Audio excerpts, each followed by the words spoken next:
Hey there. So, you're starting this journey of caring for someone with dementia. And let's be honest, it can feel like you've been dropped in the middle of nowhere without a map, right?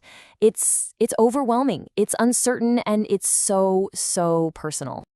And that feeling of being lost, it's something so many people go through. That diagnosis just hits and suddenly you feel totally adrift. But here's the thing, and it's really important. You're not alone in this. And there is help out there to get your bearings. So, that's what we're going to do together in this explainer. We're going to build a compass.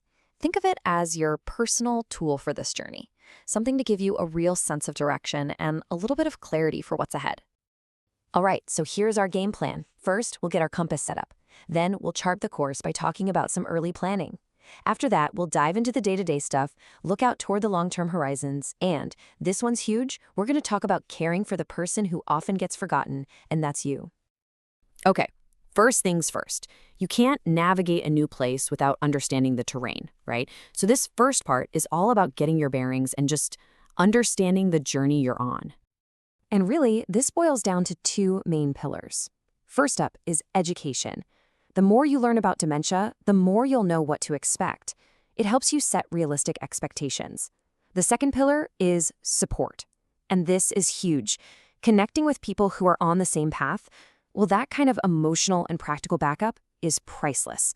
Seriously, you don't have to figure all this out from scratch.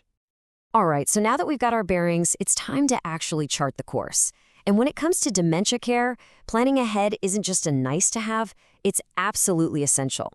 It makes the journey smoother for literally everyone. And this planning breaks down into three really crucial steps. These aren't just abstract ideas, they're actual things you can do.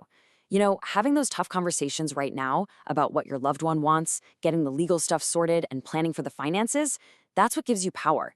It means you get to make clear decisions later instead of being forced into them during a crisis. Okay, so we've looked at the big picture, the future planning. But what about today? What about tomorrow morning? This next part is all about the here and now, managing the day-to-day, practical stuff.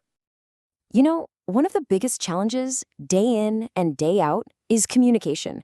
It's so often not about what you're saying, but how you're saying it. Just a small shift, like going from rushing to speaking slowly, or from asking a complicated question to using a simple sentence, that can completely change the dynamic. It can turn a moment of frustration into a moment of real connection. And sometimes, when communication gets tough, it can lead to some challenging behaviors, like agitation or aggression. And these moments can feel like they just pop up out of the blue, right?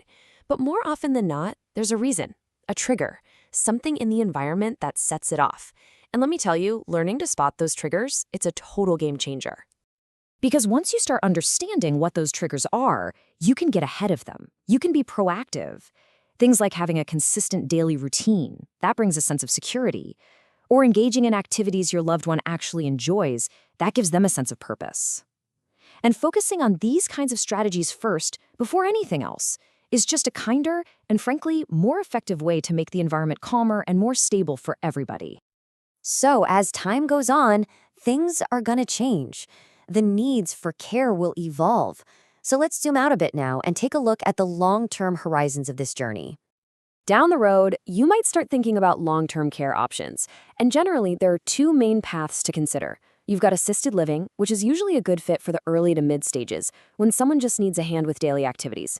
And then you have nursing homes, which provide that round-the-clock skilled medical care that becomes so necessary in the more advanced stages. Okay, we've come to our final point on the compass, and honestly, this might be the most important one of all. It's so easy when you're focusing everything on your loved one to completely forget about yourself.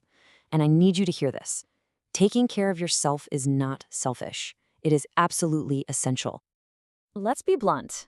Caregiver burnout is a very real thing, and it doesn't help anybody. So things like respite care, getting a break, prioritizing your own health, and even seeking counseling for emotional support, those aren't luxuries. They are essential tools for this job. They're what make this whole journey sustainable, so you can show up for your loved one, and just as importantly, for yourself. Because at the end of the day, this isn't just about one person. It's a shared journey. And the real goal of compassionate care is to find that balance, right? It's about making sure the person with dementia has all the support they need, while also making sure that you, the caregiver, are being supported too. So, we'll leave you with this final thought. Forget about the whole giant map for a second. Just look down at your compass. What is the one small thing, the one manageable first step that you can take on this journey today?